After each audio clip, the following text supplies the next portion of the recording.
Dana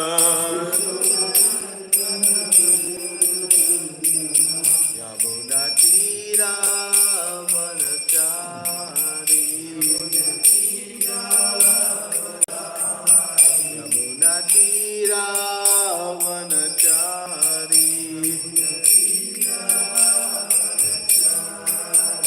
Jaya Radha Madhava Bihari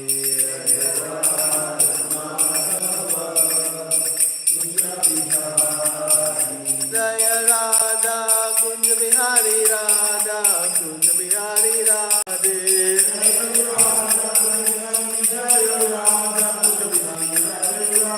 Jaya Jagannatha Jaya Jagannatha Jaya Aladeva Mayupada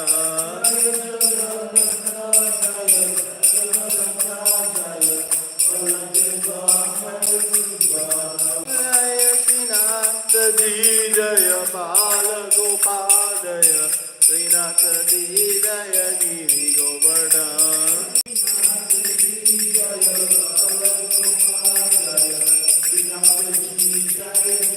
Jaya Gaurani Jaya Gaurani Jaya Jaya Gaurani Jaya Jaya Gaurani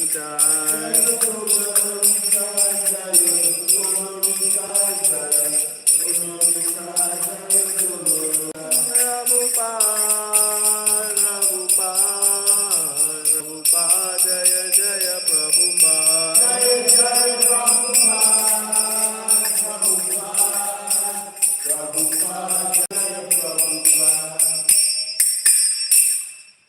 Jaya Om Vishnu Paramahamsa Parivadivacharya Stotra Srishamranga Sabhaichanda Vinda Bhakti Vedanta Samishla Prabhupada Ki Jaya Om Vishnu Paramahamsa Parivadivacharya Srishamranga Bhakti Siddhanta Saraswati Goswami Mahashila Prabhupada Ki Jaya Ananta Koti Vaishnavini Ki Sama Veda Bhakti Vinda Ki Tagore Premanande Haribo All glories to the Sambhav Hare Krishna All glories to Shishi Guru and Gauranga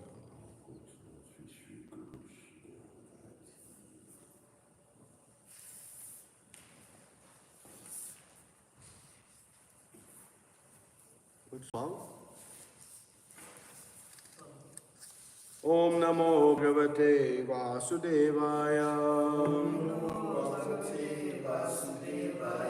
Om Namo Bhagavate Vasudevaya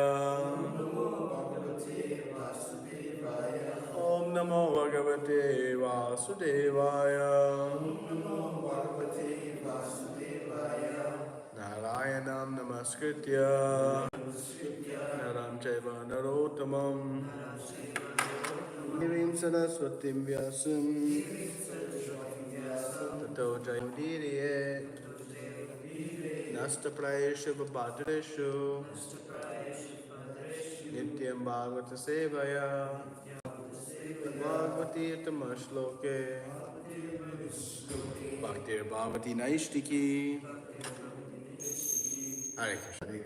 Reading from Grantharaj Srimad Bhagavatam, Canto 1, Chapter 4, Text number 12, The Appearance of Sri Narada. Shivaya Lokasya Bhava Bhutaye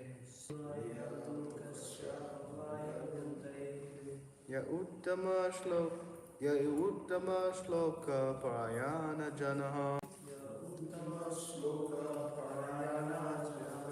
Jivanti Natmarta Masopasharayam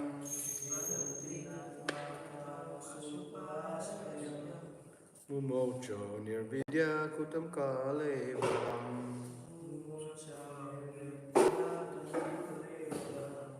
Shivaya Lokasya Bhavaya Bhutaye Ya Uttama Shloke Parayana Janaha Jivantana Marta Masoparasharyam Mumucho Nirvidya Kutakalevaram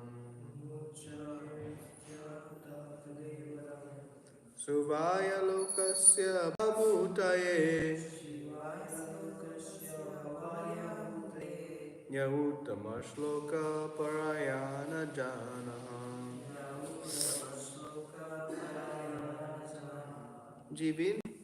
Jivantin natmartam asuparasrayam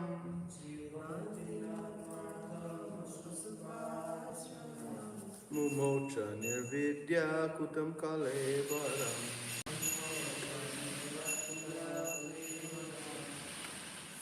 Let's repeat.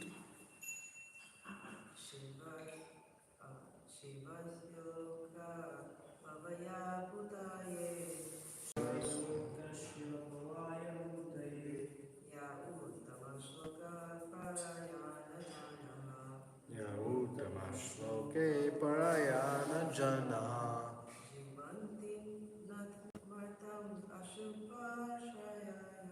Jivanti natmatam asoparasrayam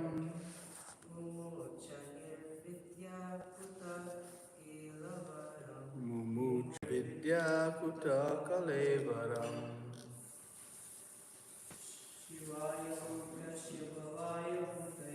Shivaya lokasya bhavaya bhutaye Yautama shloka parayana janaha Jivanti namarta masuparashrayam Mumocha nirvidya kutam kalevaram Shivaya lokasya bhavaya jaye Shivaya lokasya bhavaya bhutaye Yautama shloka parayana jana Yautama shloke parayana jana Jivani martam aso parasramya Jivanti namarta masuparashrayam mukha narviya kuta kalavaram Mumocha nirvidya kutaha varam Shivaya welfare Lokasya all living beings Bhavaya for flourishing Bhutaya for economic economic Yea one who is Uttama shloka parayana devoted to the causality of Godhead devoted to the cause and personality of Godhead. Jnana Jnana, men men, Jivanti jivarte, do live to live, Na but not but not Atma artam atma, self-interest self-interest. so So that that para ashrayam para shelter for others shelter for others, Momocha Mo gave up gave up, Nirvidya being freed from all attachment free from all attachment. Kutaha Kuta, for what reason for what reason? Kalevara Kaleva, mortal body. mortal body. Translation report by His Divine Grace, A.C. Bhaktivedanta Swami Srila Prabhupada, Srila Prabhupada ki. Those who are devoted to the cause of the personality of Godhead live only for the welfare, development, and happiness of others. They do not live for any selfish interest. So even though the emperor Parikshit was free from all attachment to worldly possessions, how could he give up his mortal body, which is a shelter for others? Purport. Parikshit Maharaj was the ideal king and householder because he was a devotee of the personality of Godhead. A devotee of the Lord automatically has all good qualifications, and the emperor was a typical example of this. Personally, he had no attachment for all worldly opulence in his possession. But since he was king for all-round welfare of his citizens, he was always busy in the welfare work of the public, not only for his life, but also for the next. He would not allow slaughterhouses or killing of cows. He was not a foolish or impartial administrator who would arrange for the protection of one living being and allow another to be killed.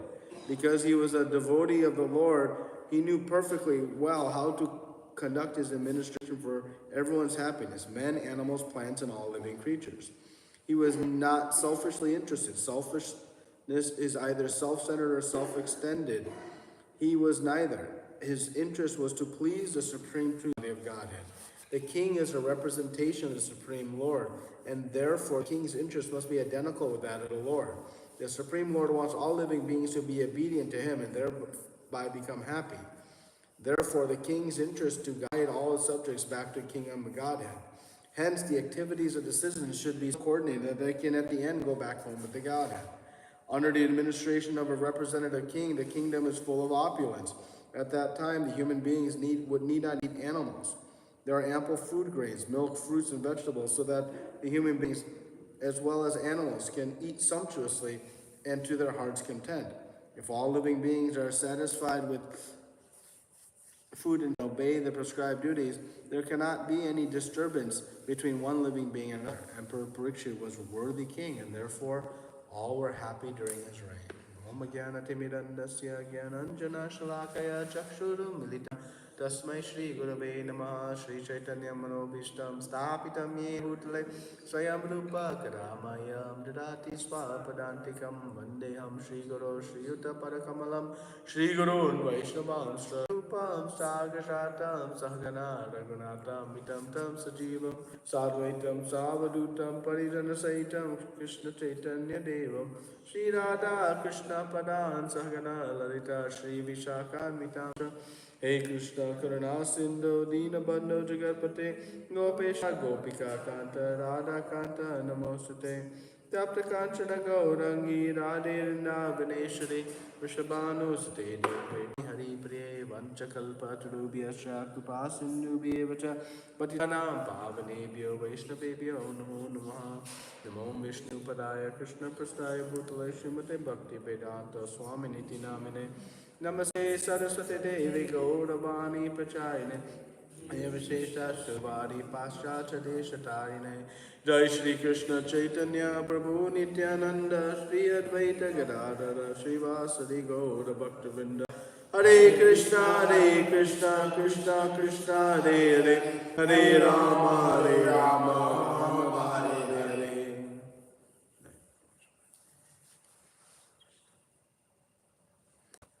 Just reading the verse again. Those who are devoted to the cause of the personality of Godhead live only for the welfare, development, and happiness of others. They do not live for any selfish interest. So even though the emperor Parikshit was free from all attachment to world pleasures, how could he give up his mortal body, which is the shelter for others? So here, we've been discussing the glories of Parikshit Maharaj, how he possessed all these opulences, gave them up. He was a great emperor, and his enemies would come and bow at his feet. So a very powerful emperor that he was, and of course very powerful and youthful.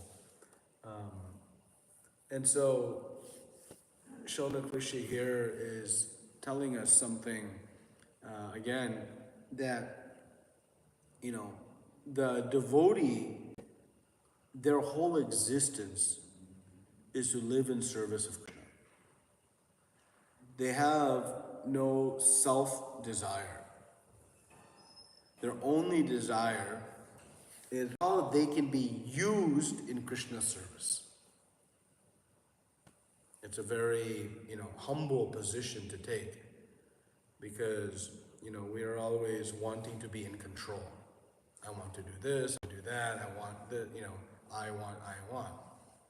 But the devotee, they only want what Krishna wants of them.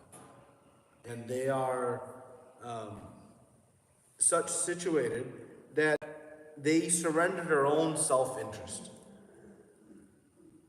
We chant this prayer every day, Ashri Seva Paramitam Panashtamam Darshamam Gorotava Yatatava Vidirato Matmato Pranasatasu Se Enapana. Beautiful prayer. Where it says, and it's actually Srimati Radharani speaking. Oh my Lord, you are my Lord, birth of, even if you make me brokenhearted by not being present before me. If you handle me roughly by your embrace, you are still my Lord. So this is unconditional, meaning one, the devotee is truly doing whatever Krishna desires. Their happiness is from Krishna. We talked a little bit about this on Sunday. And so the desire of the Lord becomes with the desire of the devotee. And so the example is given that when there's a loving relationship between two, their consciousness becomes aligned, or we'd say one, but it's not one. Then we get into a kind of tinge of Mayavad philosophy. But the idea is that they become one in purpose. So, what is the only desire of Krishna? To enjoy his opulences, to be in the spiritual world, living a life of luxury? That's not his desire. His only desire is to see all of his children, every living entity, happy and peaceful. Krishna's desire is to give happiness to all of his children, all jivas, all the entities. Just like any loving father, they find more happiness in seeing their children happy than their own. If there's one ice cream cone in the house, who's going to eat, the father or the child? Child. The father enjoys seeing the joy on the father's face. So the devotee, being so united with Krishna, sees that Krishna becomes happy when his children are relieved from suffering. So then what becomes the mission of the devotee? To help all living entities. So this selfless service is out of love for Krishna, knowing what will please Krishna. What will please Krishna is lifting the position of his lost children, right? Just like anybody separated from their child, if somebody brings that child back, that father and mother, that person who returned the child to mother and father becomes so dear to mother and father because they rendered a great service. Right? The parents were suffering in separation, and somebody facilitated their re-meeting. So it becomes very dear. So the devotee, he knows the mood of Krishna very well. So in that light, then his life becomes simply a service. That as he was a devotee of the Lord, Srila Prabhupada writes, the devotee automatically has good qualifications. And this emperor was typical of this. Personally, he had no attachment for worldly opulence. The worldly opulences are simply Krishna's material energies. So a devotee does not want to enjoy opulences for his own sense enjoyment. A devotee wants to use whatever opulences are there in service of Krishna. And that actually gives a devotee happiness. Trying to enjoy opulences ourselves, we know, it's always fraught with misery and frustration and distress. We think, oh, if I had all the opulence of the world, I'd be so happy. No, we would not. We would be in so much distress and anxiety. Fear. As soon as I get some opulence, I fear that I'm going to lose it. I have stress, anxiety. Oh, how I will protect it. Maybe it will run out. You know the fear of a rich man is losing his wealth. He lives in fear. of losing his wealth and going back to where he came from. So even so hard to acquire it, and then he lives a life of fear. It's crazy. I've seen it. I've seen it my firsthand. There was one person, a business acquaintance knew. He had made some money, a lot of money by our standards.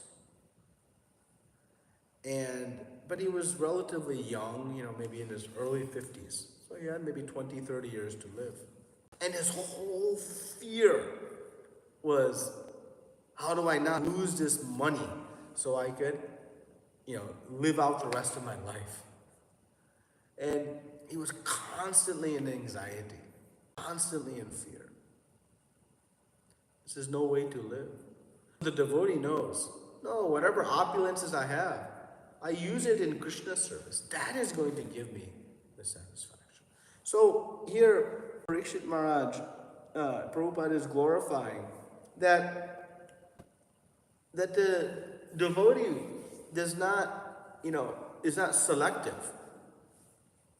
I like and care for these people, but I don't care for these people. Not even people. That even down to all living entities. The king had a responsibility to protect all living entities. Prabhupada writes a couple times in purport about the cows.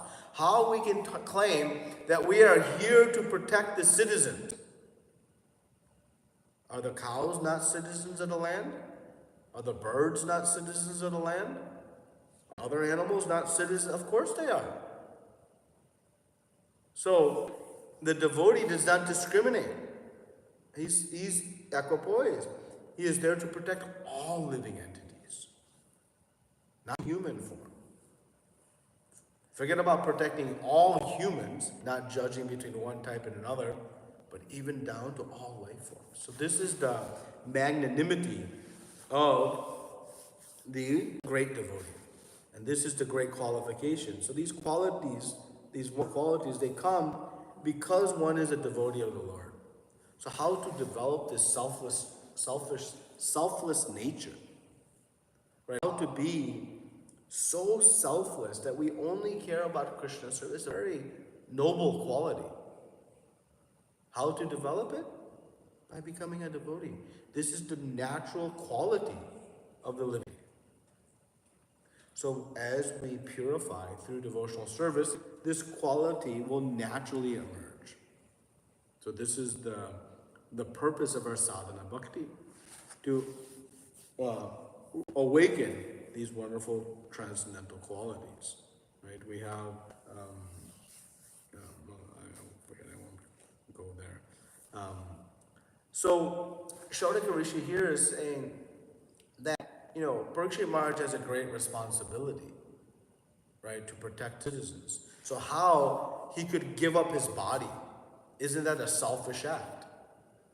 Because the society is dependent upon him to create a peaceful society so that they all can go back home, back to God. Srila Prabhupada writes that the king's interest is to guide all this back to the kingdom of God. Right? So the king is responsible for creating a situation in which everybody can take to Krishna consciousness. And this living entity's hope for escaping the cycle of birth and death, old age and disease. And without the king's presence, society will unravel into chaos. And thus people will not be able to go back home, back to Godhead. So the sage is wondering that how he could give up his body. The body is being used in the service of Krishna.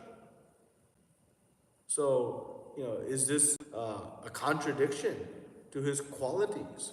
Is this a contradiction to what should be done? So this is the question that Shaunaka Rishi is answering. It's a very good question. And it further glorifies Parikshit Maharaj. That without his presence, the world will start to falter. And the possibility of living entities being able to go back home, back to Godhead will become compromised. is how great of a king Parikshit Maharaj was. That his presence was facilitating the devotional services. And this is the mark of a devotee, by whose presence many will take to spiritual life. This is the mark of a Mahabhagavat, an Uttamadhikari, a topmost devotee. That by their presence, people are inspired to take the devotional service.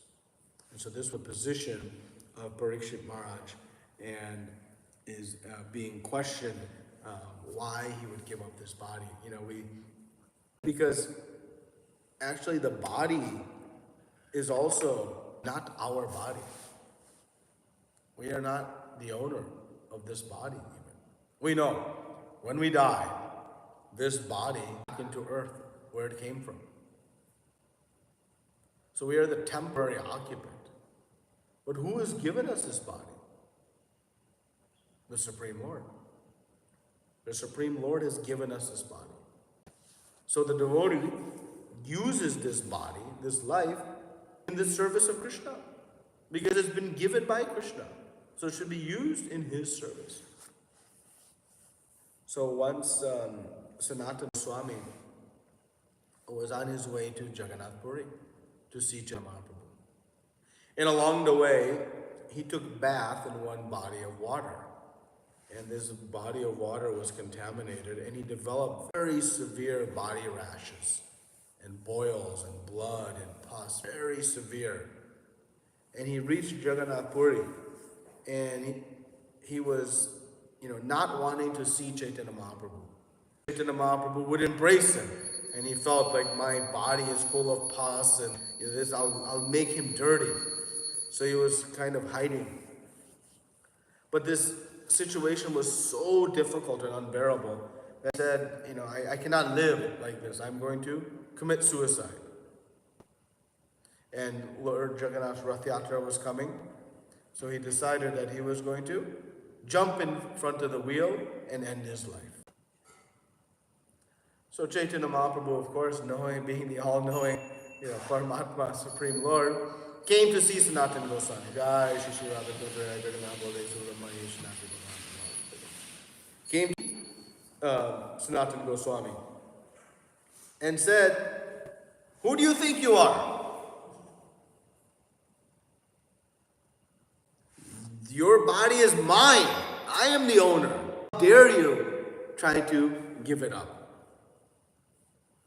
And of course, a very sweet exchange took place. There, Krishna was telling Sanatana Goswami. Of course, Sanatana Goswami understood that his whole life was the possession of his beloved Lord. So his taking his life was an act of selfishness. Of course, he was in great suffering. And then Chaitanya Mahaprabhu embraces Sanatana Goswami, embraces him, and all of his ailments went away. So in this exchange, we see that our whole existence is the possession of Krishna. And this is the mood of the devotee. That my entire existence is there to serve Krishna. Whatever Krishna wants me to do, I will do. And this was Srila Prabhupada's mood. Srila Prabhupada did not have a personal desire to come to America. He came to America because it was a direct instruction from his spiritual master. And everything he did to build this international society for Krishna consciousness was a direct instruction from his spiritual master. So we can learn from these great personalities like Parikshit Maharaj and these great devotees that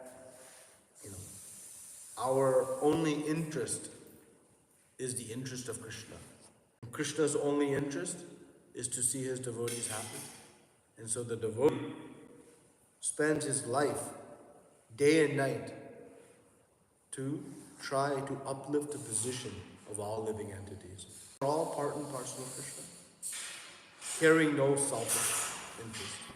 And in this way, one achieves the great favor and love of the Lord.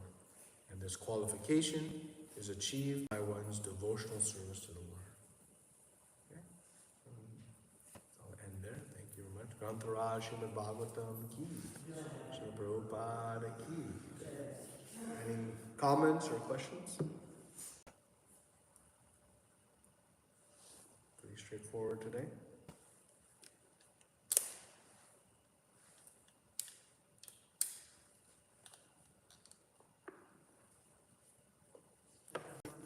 Huh? I have to remember that mindset, but sometimes it doesn't always come into the consciousness to think like that. So for now, Think like what?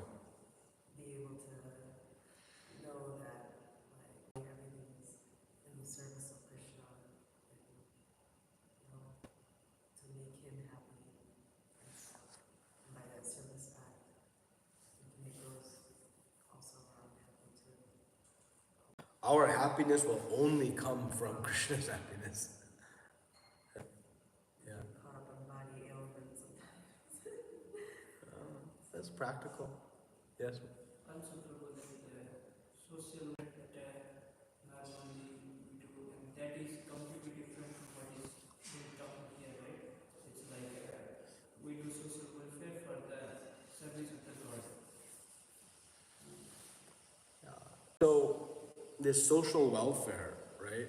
The devotee is the greatest philanthropist. They're the greatest welfare actor. Because their welfare, Srila Prabhupada writes in the beginning of the second chapter of the Gita, that one should know where to put their compassion.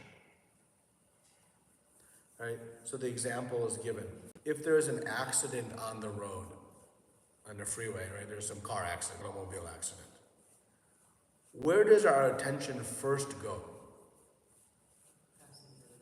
To the people, the passenger, the driver. Then we worry about the car. Is the car okay? But first we worry, is everybody okay? It's common logic. So our welfare activity should be focused on the soul, not the body. The body is important, but it's second in importance. First is the soul. So our compassion should be directed to what will benefit the soul. That is real welfare. That is intelligent welfare. Because if I care for the body, but I forget the soul, what am I actually achieving? And I'll give a very kind of harsh example just to help us understand this social welfare. If somebody is hungry, they're in need of food, they're suffering from hunger, and I give them a plate of food, have I helped them?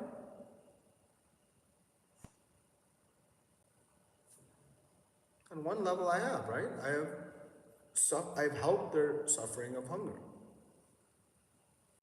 But now let's understand. What is the root cause of that person suffering from hunger? Why are they suffering from hunger? Some past karma. Right? We don't know what, but we know some past karma. Action is reaction. They're suffering a reaction. So, if, for example, based on their past action, they are destined to be hungry for 5 days. Now, if I give them a plate of food, am I actually going to solve their hunger? No. Because their karma is 5 days they must be hungry. So, okay, I have fed them today, but still they have 5 days in their karma account to be hungry. So externally it looks, I'm helping them, I'm feeding the poor. But actually I'm not grieving any long term, I'm just delaying the future reactions. So that's better than doing nothing. Right? At least I'm delaying it. Certainly better than nothing. But what's a better way? If I feed that person prasadam. Why?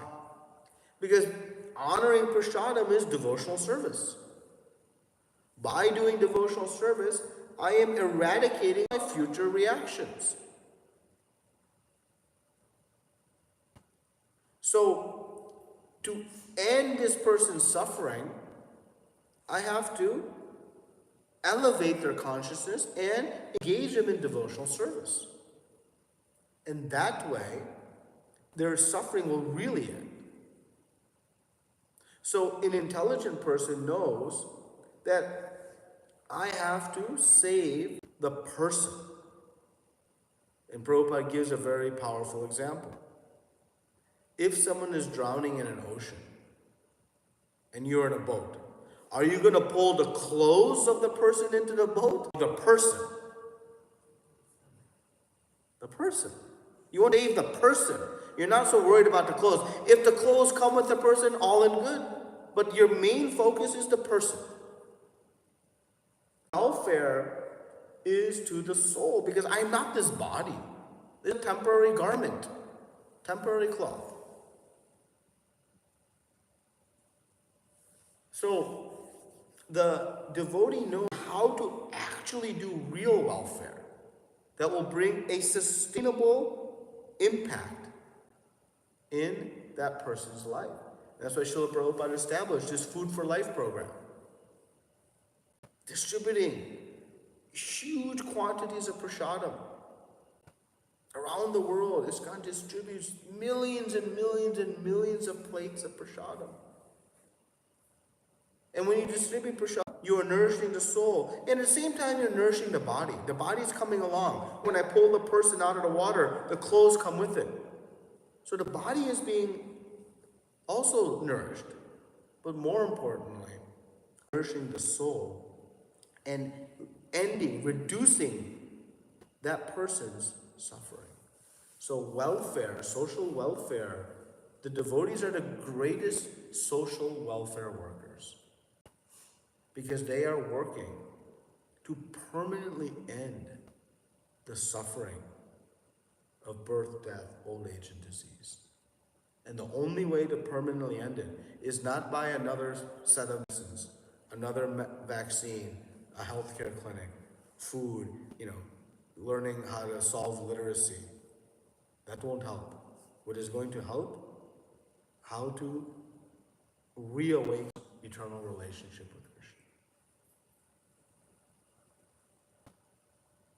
Now, it doesn't mean that these healthcare facilities and these education centers are not beneficial. They're helping. But still, it's only on the bodily platform.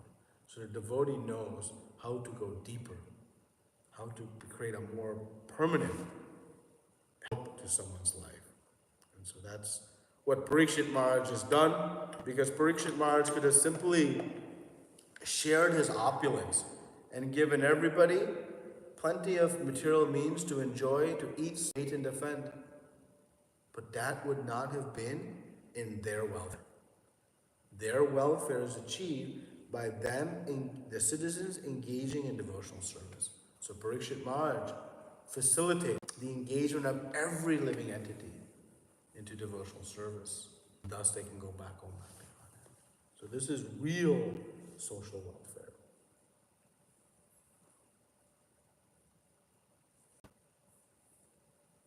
It takes faith.